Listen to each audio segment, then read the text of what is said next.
사랑하는 성도 여러분, 영혼이 잘되고 범사가 잘되고 강건하시기를 주 예수님의 이름으로 축원합니다.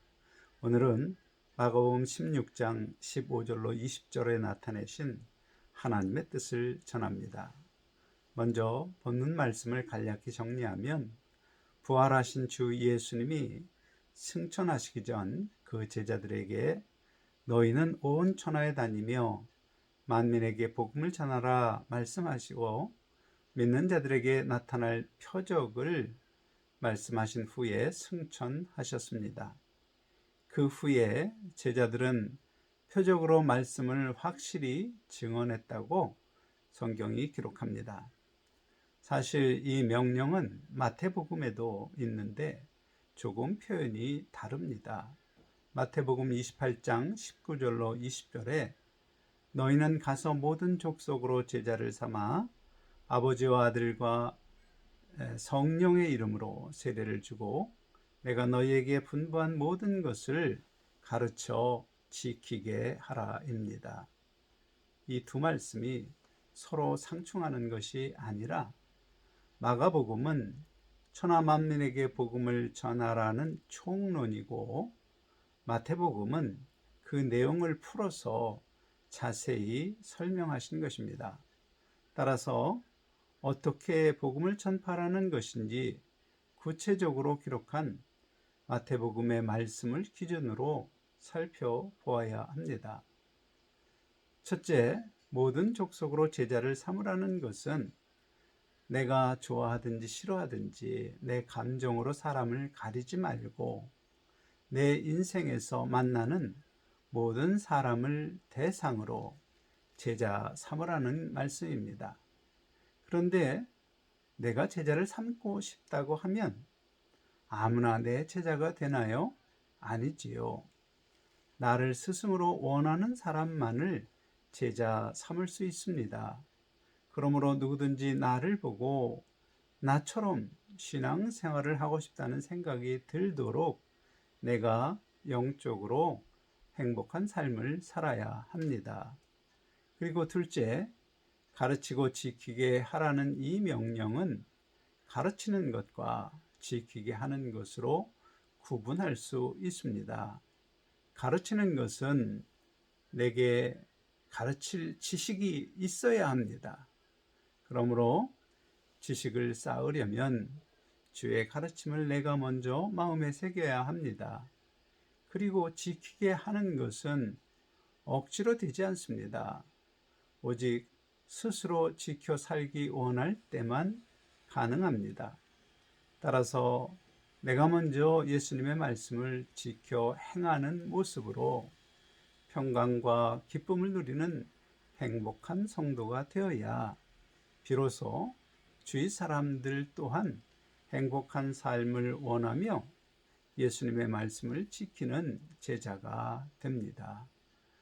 그러므로 복음을 전하는 전도자가 되려면 먼저 성경의 하나님을 만나서 그 하나님이 독생자 예수 그리스도를 세상에 보내신 그 사랑을 알아야 합니다.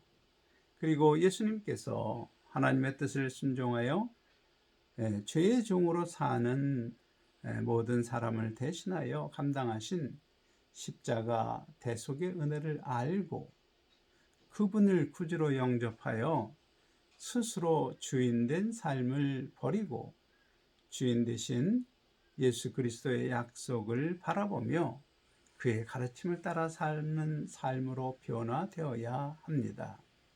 이것은 사실 전도자만이 아니라 모든 성도가 하나님 앞에 인정받는 믿음으로 사는 모습입니다.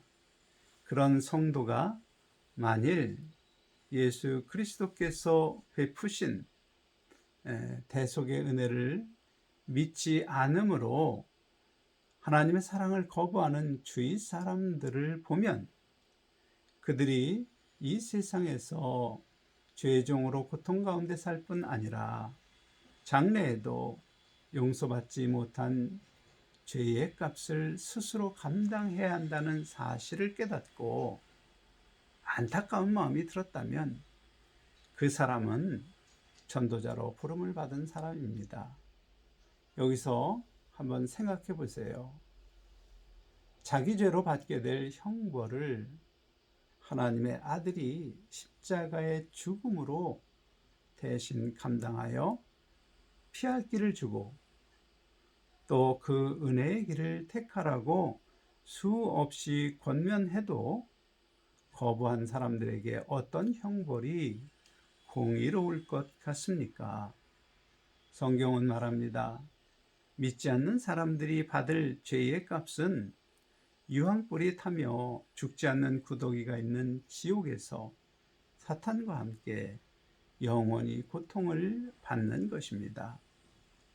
제가 참으로 이해할 수 없는 것은 사실 내가 해야 할 간단한 청소도 대신해 주면 감사하다고 하면서, 아니, 지옥에서 영원히 받을 고통, 살이 불에 데이는 그러한 고통과 구더기가 살을 파먹는 듯한 고통을 대신 받으신 예수님께 왜 감사하지 못하는지 참으로 안타까운 일입니다. 사랑하는 성도 여러분, 만일 여러분 가족이나 지인 중에 예수 십자가 대속의 은혜를 거부하는 사람을 보며 성경에 기록된 대로 훗날 그가 지옥에서 살려달라고 애원하는 모습이 지금 영적으로 보이면 복음을 전할 제자로 하나님이 알려주신 것입니다. 그런데 문제는 안타까운 마음으로 예수 믿으세요 전에도 시큰둥도 하지 않고 않는 것이지요. 방법에 문제가 있기 때문입니다. 사실 그 사명을 감당할 제자의 의무와 방법을 예수님께서 알려주셨습니다. 곧 믿는 자들에게는 이런 표적이 따르리니 라고 말씀하시고 하나씩 열거하신 표적, 그들이 내 이름으로 귀신을 쫓아내며 새 방언을 말하며 뱀을 집어 올리며 무슨 독을 마실지라도 해를 받지 아니하며 병든 사람에게 손을 얹은즉 나으리라. 바로 이 말씀이 전도의 비결입니다. 사실 이 말씀을 읽고 바르게 분별하지 못한 성도는 실망하며 자신의 믿음 없음을 의심합니다. 왜냐하면 문자적 의미의 그런 표적들이 나타나는 성도들은 극히 드물기 때문입니다. 그런 표적이 없는 자신을 보며 난 믿는 자가 아닌가 의심하는 것입니다. 제가 질문 하나 하겠습니다. 사도행전 2장 38절에 베드로가 이르되 너희가 회개하여 각각 예수 그리스도의 이름으로 세례를 받고 죄 사함을 받으라. 그리하면 성령의 선물을 받으리니, 이 말씀을 따라서 성령의 선물을 받은 사람이 믿는 자가 아닌가요? 믿는 자가 맞습니다. 그러므로 두 말씀을 함께 생각하면 회개하고 세례를 받은 모든 사람에게 믿는 자의 표적이 나타나야 합니다. 하지만 실제 성령을 선물로 받은 사람에게 그런 표적이 나타나지 않는 경우가 대부분입니다. 그러면 어느 성경이 맞는 것입니까? 사랑하는 성도 여러분, 성경이 서로 상충된다면 성경이 잘못된 것이 아니라 그 해석에 문제가 있는 것입니다. 성경은 영이신 하나님의 말씀을 담은 영적인 책입니다. 그러므로 영적인 바른 해석이 있어야 합니다. 제가 지금부터 영적 해석을 하겠습니다. 믿는 자에게 나타나야 할 첫째 표적은 예수 이름으로 귀신을 쫓아내야 합니다. 만일 다른 사람 안에 있는 귀신을 쫓아내야 하는 것으로 생각하는 순간 오해의 함정에 빠진 것입니다. 물론 귀신 들린 다른 사람에게서 귀신을 쫓아내는 것도 있지만 이 말씀은 다른 사람이 아니라 내 안에서 귀신을 쫓아내는 것입니다. 곧 예수님을 구주로 믿기 전 나의 삶은 그 전체가 악한 영들이 지배하던 땅이었습니다. 곧 육체의 정욕과 마음의 탐심을 쫓아 말하고 행동하며 사는 나의 삶에서 악한 영들을 쫓아내는 것입니다. 악한 영이 지배하는 사람의 모습은 어떠합니까? 가령 예수님이 귀신을 쫓아내실 때 귀신에게 더럽고 게으르고 악한 귀신아라는 호칭하는 것을 알 수 있듯이 더러운 생각으로 음란하고 게으른 생각을 따라 틈만 나면 좀 더 자자, 좀 더 졸자, 좀 더 눕자 하는 몸의 안락을 추구하는 사람입니다. 그렇게 살던 사람이 그렇게 게으르면 빈궁이 강도같이 온다는 성경 말씀을 듣고 몸의 안락을 버리고 부지런한 사람으로 변했다면 그 사람을 음란과 빈궁의 멸망길로 끌고 가던 귀신이 쫓겨난 것입니다. 매일 만일 내게 유익이 된다면 거짓말도 서슴지 않던 사람이 거짓의 아비는 사탄이라는 성경의 말씀을 읽고 내가 손해를 보아도 거짓을 거짓이라 말하는 사람이 되었다면 나를 거짓과 탐욕의 배망길로 끌고 가서 하늘 상급을 쌓지 못한 채 주변 사람들의 미움과 원망 가운데 허망한 인생으로 끄질 맺어서 슬퍼하며 울며 후회하는 영혼으로 만들려는 악한 영이 내 삶에서 쫓겨나는 것입니다. 곧 귀신을 쫓아낸다는 말은 악한 영이 지배하던 나의 삶의 영역이 성령의 법이 지배하는 영역으로 바뀌면서 그것을 주관하던 악한 영들이 내 삶에서 쫓겨나는 것입니다. 그런 증거가 믿는 자들에게는 반드시 있어야 하는 표적입니다. 그것이 믿는 자가 다른 사람들에게 보여야 할 귀신을 쫓아내는 표적입니다. 둘째 표적으로 새 방언을 말하며인데 영어 표현으로 They will speak in new tongues입니다. 우리말의 방언이라는 말의 선입관으로 흔히 방언 기도로 오해합니다. 원문에는 새로운 언어로 말하는 것입니다. 가령 이전에는 악하고 더러운 말을 하던 사람이 예수를 믿은 후 그 입에서 덕스럽고 정결한 말을 하는 것입니다. 가령 육실할 놈, 연병할 놈과 같은 저주의 말을 하던 사람이 칭찬과 축복의 말을 하는 것입니다. 무자비한 말, 시기와 질투의 말 등등 그런 말을 하던 사람이 믿음 후에는 자비롭고 은혜로운 말, 사랑과 배려가 담긴 말, 신실한 말, 즉 성령의 감화 감동으로 하나님의 성품이 나타나는 말을 하는 것, 그것이 바로 믿는 자가 다른 사람에게 보여야 할 새 방언을 말하는 표적입니다. 셋째, 믿는 자의 표징은 뱀을 집어 올리며입니다. 뱀은 땅에 기는 짐승입니다. 그런 짐승을 집어 올리면 뱀이 땅에 기어 다닐 때와 어떤 차이가 있습니까? 집어 올린 뱀은 누구나 잘 볼 수 있게 됩니다.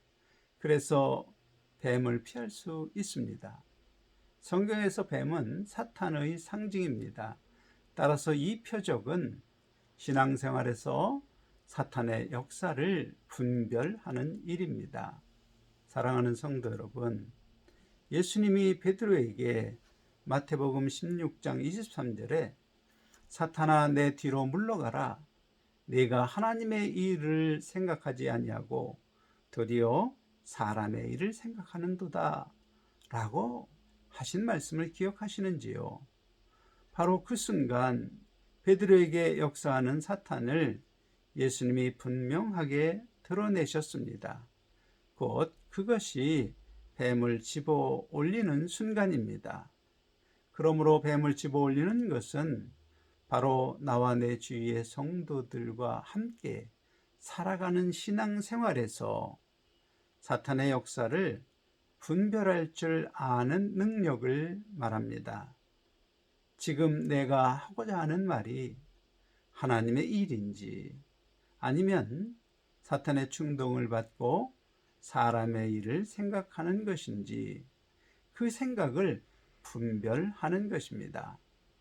특히 내 입술에서 나오려 하는 말이 내 시기심에 사탄이 불을 질러서 하는 말, 험담이나 기만하고 비방하는 말이 아닌지 그런 사탄의 역사를 분별하여 집어올려서 드러나게 하므로 사탄을 물리치는 일이 바로 믿는 자가 뱀을 집어올리는 표적입니다. 넷째로 무슨 독을 마실지라도 해를 받지 아니하며인데 영혼의 독은 결국 사탄의 미혹입니다. 예를 들어 설명하면 성도들이 마시고 망하는 독이란 크게 돈과 이성입니다. 요즘에 장로, 권사, 목사 또 이 독을 마시고 망하는 사람이 한둘이 아닙니다. 아무리 조심해도 그런 사탄의 독이 든 미혹을 받을 수 있습니다.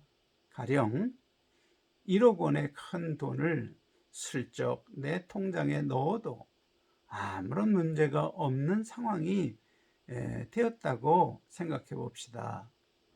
그때 믿는 자라면 부당한 돈을 취하지 않고 넘어지지 않는 사람이 바로 무슨 독을 마셔도 해를 받지 않는 사람입니다. 사실 실제로 그 미혹을 당하지 않는 사람을 말하는 것이 아니라 돈이나 이성이나 어떤 미혹을 당하는 그런 상황에서도 담대하게 미혹을 물리침으로 해를 받지 않는 것, 그것이 바로 믿는 자의 표적입니다. 다섯째로 병든 사람에게 손을 얹은 즉 나으리라. 이것은 안수기도입니다. 그 성도가 병이 드는 원인은 영적으로 보면 하나님이 세우신 질서와 권위에 순복하지 않고 자기 생각과 지혜로 사는 것이 원인입니다. 그러므로 안수기도를 받기 위해 머리를 숙이는 것은 병의 원인된 순복하지 않는 죄, 거역의 죄를 깨닫고 하나님의 권위 안으로 다시 돌아오는 회개의 행위입니다. 물론 안수기도에 하나님이 은혜를 주시면 육체의 질병도 나음을 얻게 되지요. 그러므로 앞에서 말한 믿는 자의 표적이 바로 전도의 사명자가 이웃을 제자 삼아야 할 때 그들에게 보여야 할 믿음의 표적들입니다. 다시 강조합니다. 주님은 왜 모든 족속을 제자 삼아 가르치라는 명령을 하신 후에 믿는 자의 표적을 언급하셨을까요? 이 표적들은 예수님의 명령을 따라 복음을 전하는 성도에게서 나타나는 표적들이기 때문입니다. 그런 표적들이 나타나면 주위 사람들이 보고 배우고 싶은 마음이 들게 됩니다. 그때 그들에게 예수님의 가르침을 알려주면 그들 또한 가르침을 지켜 행하는 제자가 됩니다. 여기서 명심해야 합니다. 만일 믿음의 표적이 없다면 그의 믿음은 예수님 앞에 하늘 상급을 받을 믿음으로 인정받지 못하는 것입니다. 재림하셔서 심판하실 때 받을 상급이 없다면 그의 부활은 슬피 울며 후회하는 부활이 될 것입니다. 그들이 바로 달란트를 땅에 묻었다가 심판 때 가지고 온 사람들입니다. 그들이 받은 문화를 수건에 싸두었다가 그대로 가지고 온 사람들입니다. 그러므로 믿음의 표적을 보이며 주위 사람들을 제자로 삼아 예수님이 분부하신 것을 가르쳐 지키게 하는 일은 예수님을 위한 일이 아닙니다. 바로 나를 위한 일입니다. 내가 영광의 부활로 영생에 들어가도록 은혜와 복을 누리도록 주 예수님이 주신 명령입니다. 사랑하는 성도 여러분, 여러분에게 3명의 자녀가 있다고 생각해 봅시다. 그들이 장래에 행복한 삶을 살도록 부모로서 매일 아침에 6시에 일어나 예습 공부하라 명령했습니다.